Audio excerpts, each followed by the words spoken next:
కాంగ్రెస్ నాయకులు మరియు ముఖ్యమంత్రి గారు ఢిల్లీలో జంతర్ మంతర్ ధర్నా చౌక్లో బీసీ రిజర్వేషన్ గురించి ధర్నా చేస్తున్నారు.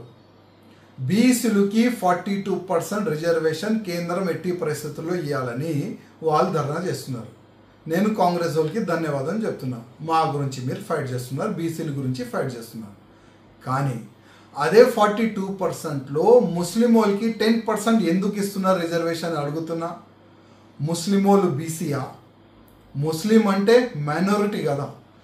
ఆల్రెడీ తెలంగాణలో మైనారిటీకి చాలా బెనిఫిట్ ఇస్తున్నారు కదా. మైనారిటీ రిజర్వేషన్ కూడా ఉన్నది కదా. మళ్ళా మా బీసీ కోటాలో వాళ్ళకి 10% ఎందుకు ఇవాళ మేము అడుగుతున్నాం.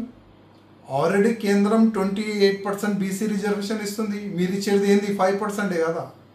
మళ్ళా ఈ షోపుటప్ ఈ యుద్ధం ఎందుకు మా బీసీ కోటాలో 10% ముస్లిం వాళ్ళకి ఇస్తున్నారు మీరు? ఇవాళ బండి సంజయ్ గారు ఒక స్టేట్మెంట్ చూస్తున్నా. మీరు వాస్తవం బీసీల గురించే మీరు ఫైట్ చేయండి. 42% మేము బీసీలకి ఇస్తాము, 10% ముస్లిం వాళ్ళకి ఇయ్యమని మీరు ఫైట్ చేస్తే మేము కూడా సహకారం చేస్తాం కదా అని ఒక కేంద్ర మంత్రి, చిన్న వ్యక్తి కాదు, ఒక కేంద్ర మంత్రి అన్నాడు కదా. మీరు వన్ సైడ్గా బీసీల గురించి ఫైట్ చేయండి, మేము కూడా సహకారం చేస్తామని కేంద్ర మంత్రి అన్నాడు కదా. మీరు డిక్లరేషన్ చేయండి. ఢిల్లీలో ఇవాళ నేషనల్ మీడియా, మన తెలంగాణ మీడియా కూడా ఉన్నది కదా. మేము ముస్లిం వాళ్ళకి 10% రిజర్వేషన్ బీసీ కోటా నుంచి ఇయ్యము, టోటల్ 42% బీసీలకి ఇస్తామని ఒక స్టేట్మెంట్ ఇవ్వండి. అప్పుడు మేము కూడా ఇమీడియట్గా మేము కూడా ఢిల్లీ వస్తాం. మీ ఎంబడే మేము కూడా ధర్నా చౌక్లో కూర్చుంటాం. కానీ మా 42% అంటే 42% బీసీలకి రిజర్వేషన్ ఇస్తానని మీరు డిక్లరేషన్ చేసిన తర్వాత చాలా హ్యాపీ ఫీల్ అయినారు అందరు బీసీ వాళ్ళు.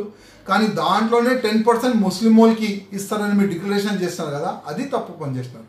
మా రేవంత్ రెడ్డి ముఖ్యమంత్రి గారికి రిక్వెస్ట్ చేస్తున్నా, మా బీసీ కోటా 42% మీరు ఇస్తున్నారు కదా, మంచిదే, ఫైట్ చేయండి దాని గురించి. కానీ దాంట్లోకి 10% ముస్లిం వాళ్ళకి ఇస్తున్నట్టు అది మేము ఎట్టి పరిస్థితుల్లో యాక్సెప్ట్ చేయము. మీరు మా బీసీల గురించి ఫైట్ చేయడానికి ఢిల్లీ పోయినారా, లేక ఆ ముస్లిం వాళ్ళకి 10% బీసీ రిజర్వేషన్ ఇస్తాం దాని గురించి మీరు ఫైట్ చేస్తున్నారా? దాన్ని కూడా మీరు డిక్లరేషన్ చేయండి, క్లారిటీ ఇవ్వండి. జనాలు మా బీసీలు కొద్దిగా అయోమయంలో ఉన్నారు. అసలు ఈ బీసీ రిజర్వేషన్ దేని గురించి చేస్తున్నారు, దేని గురించి ఫైట్ చేస్తున్నారు, అది డిక్లరేషన్ చేస్తే చాలా బాగుంటుందని మా రేవంత్ రెడ్డి గారికి నా ఒక నివేదిక. అసలైన తొలి వెలుగు. ఫాలో వాట్సాప్ @తొలి వెలుగు అఫీషియల్.